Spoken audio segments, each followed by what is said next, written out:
Well, Mr. President, dear colleagues, I wish to thank President Biden for promoting this meeting, which is an integral part of the wider action of the global coalition to address synthetic drugs threat. Italy is an active part and pursues the commitments undertaken within all multilateral contexts, starting within the G7. We oppose the use of drugs, and we will never believe there is a right to use drugs. Instead, there is a duty to act before these substances can cause irreparable damage.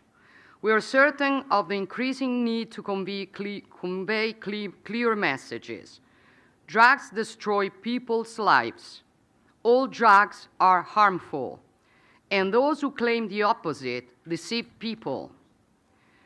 Institutions must do whatever they can to fight against the production and trafficking of drugs, invest in prevention, and support those who engage in treatment and rehabilitation efforts. The Italian government has strengthened its commitment to countering synthetic drugs, adopting a specific national prevention plan against the diverted misuse of fentanyl and other synthetic opioids. We have devised an all-round strategy focusing on specific lines of action, informing at-risk categories and raising their awareness, procuring antidotes and standardizing laboratory producers, enhancing controls to keep this drug out of the territory and prevent its non-medical use, monitoring the web and activating emergency services in the event of an overdose. Prevention, notably early prevention, remains our point of departure, along with the need to network, because only by networking we can join efforts and encourage the flow of information to protect our citizens' lives. In fact, we rank among the first European nations taking such an initiative, and we can only be proud of this. We are equally proud that this commitment was shared by the G7. We adopted a joint declaration reaffirming our willingness to strengthen international efforts to crack down on drug trafficking, cites the illicit proceeds from drug dealing, and prevent addictions, primarily among young people. We also urged all nations affected by drug threats to take appropriate measures against suppliers of precursor chemicals used to manufacture synthetic drugs. In short, a multidimensional and multi-level commitment consolidated over time through good practices.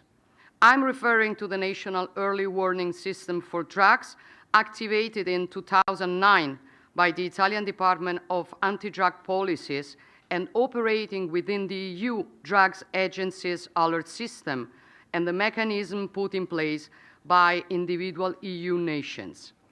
On the one hand, the system quickly identifies phenomena potentially dangerous to public health, linked to the spread of new drugs and new consumption patterns. On the other hand, it conveys alerts involving health protection and promotion structures in charge of activating any required measures. I'm also referring to the know-how and the expertise that the Central Directorate of Anti-Drug Services and the network of Italian prosecutors, driven by our National Anti-Mafia Directorate, have provided to police forces and judicial authorities in the nations most affected by drug trafficking, within a cooperation framework particularly effective in Latin America. Preventing and networking. This is the winning formula, both inside and outside national borders. I welcome President Biden's proposal and announce Italy's willingness to share its expertise to work together on a joint action plan on early warning system on trafficking and consumption of synthetic drugs, including fentanyl. We look forward to getting down to work, since the challenge ahead of us is the greatest of all. those who operate in the field of addictions, both in terms of prevention and rehabilitation, remind us that when you treat the disease, you either win or lose. But when you treat a person, you can only win. Thank you.